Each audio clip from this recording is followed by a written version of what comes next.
On July 1st, the federal government is about to flip a switch on 42 million Americans, and most of them have no idea it's coming. Because while everyone's been arguing about whether student loans should be forgiven, something much bigger has been quietly building underneath that headline. A new repayment system goes live, old safety nets disappear, and millions of people who've spent the last few years assuming their payments were paused, reduced, or maybe even gone for good are about to find out none of that was true. So today, I want to walk through how we got here, why the damage is already showing up in places that have nothing to do with student loans, and why this might be the first domino in a much bigger story. Let's start with the headline number, because it's brutal. 1 in 4 student loan borrowers with a payment due is currently behind. That's nearly triple the rate from 2019, back before the pandemic paused the whole system. Around 7.9 million borrowers fell into delinquency in just the first 3 quarters of last year alone.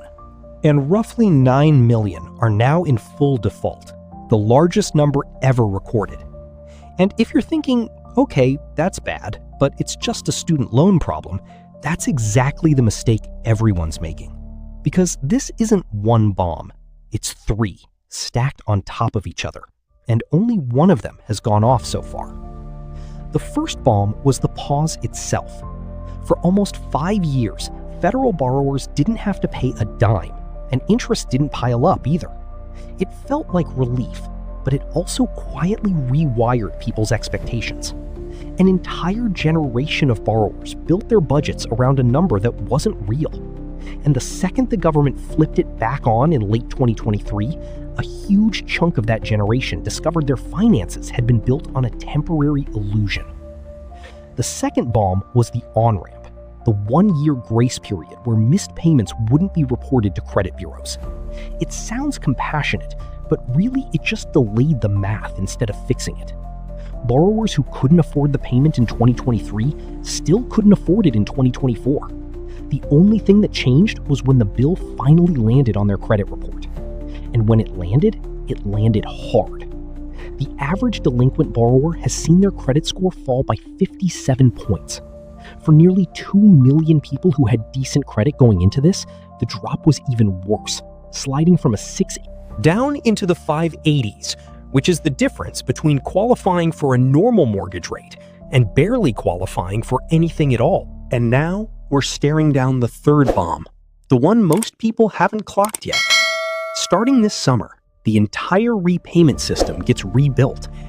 The most affordable income-driven plan available, the one roughly 8 million borrowers were relying on, has been killed off by litigation and policy changes.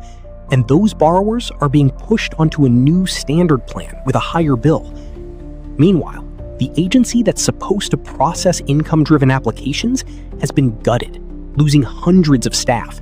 And right now, there are still hundreds of thousands of applications sitting in a backlog, waiting on a decision nobody can give them a timeline for. So here's the part that should actually worry you, even if you've never taken out a student loan in your life. This isn't staying contained. Among borrowers currently delinquent on their student loans, 13% are also behind on their credit cards, up from just 8% before the pandemic. And the share also falling behind on auto loans has nearly tripled. That's not a coincidence. That's a household running out of room. The missed payment is a symptom. The actual disease is a budget that doesn't have enough income left at the end of the month. And once that budget breaks, it tends to break in more than one place at a time. Please subscribe this video. Right now, the dollar amount bleeding into the rest of the credit system is still small. So if you're a banker looking purely at portfolio exposure, you'd probably tell me this is contained, manageable, nothing to worry about. And looking only at the numbers today, you'd be right. But that's the same mistake people made looking at subprime mortgages in 2006. The dollar amount was small until the behavior underneath it stopped being small. Before we get into the second wave that's coming, I want to pause for a second, because this is the part of the story that doesn't make headlines, should.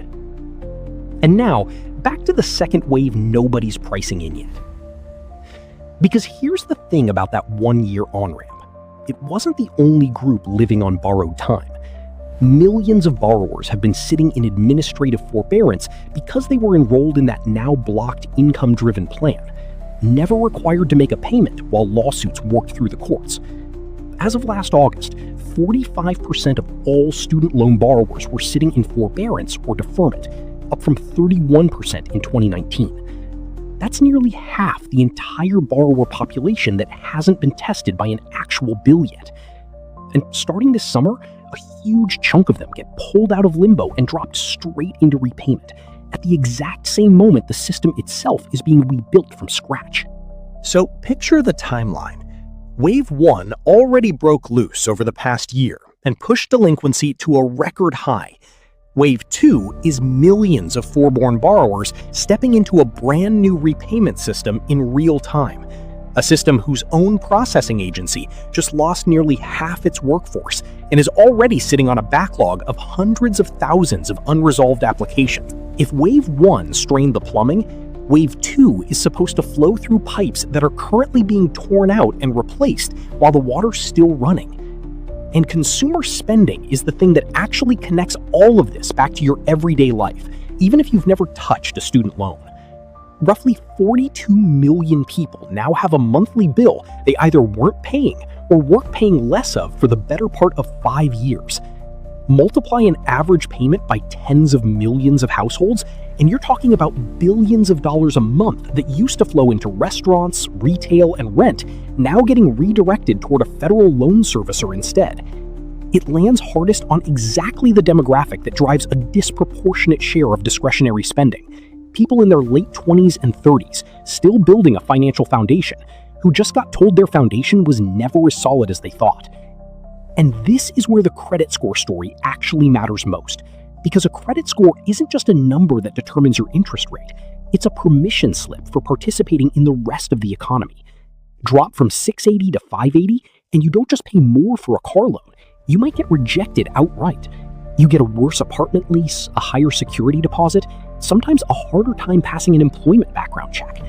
So the people getting hit by this aren't just losing a little breathing room, they're getting quietly priced out of an entire tier of the economy.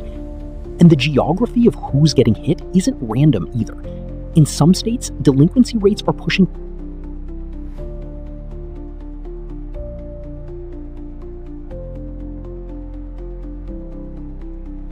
And here's the part almost nobody outside policy circles is talking about. The agency standing between borrowers and any kind of relief is the same agency that just lost a huge chunk of its own staff.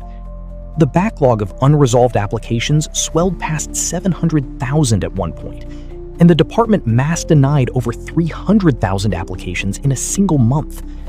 So even the borrowers doing everything right are stuck in a queue with no end date, while the missed payment clock keeps running regardless. It's worth asking who's actually exposed if this keeps spreading, because it's not just borrowers. A meaningful slice of student debt has been bundled and sold off as asset-backed securities, the same basic structure that turned a housing problem into a financial. Nobody serious is calling this 2008, but the mechanism is structurally familiar.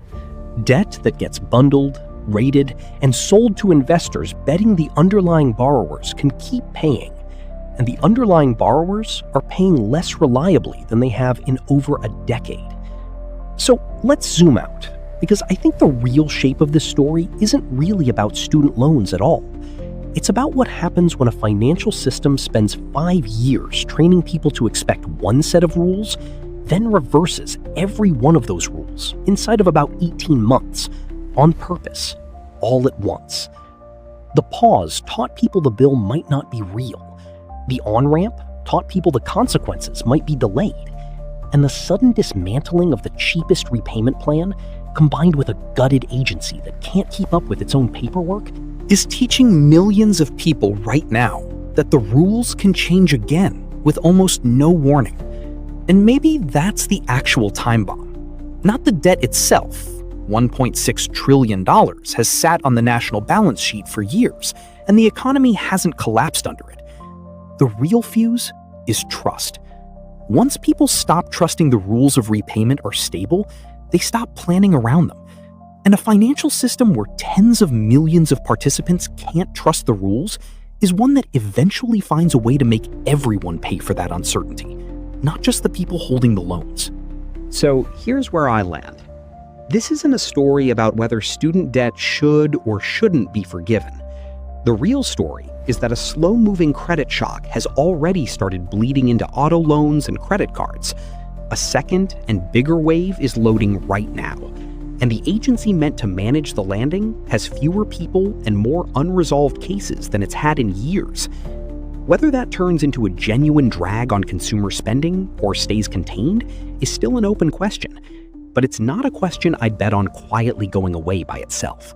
I want to know where you land on this one. Do you think this stays contained to a small, already strained slice of borrowers? Or does this eventually show up in the broader economy the same way subprime did? Drop your take in the comments. I'll be reading through them. And if you want more of these deep dives into the stuff hiding underneath the headlines, hit subscribe.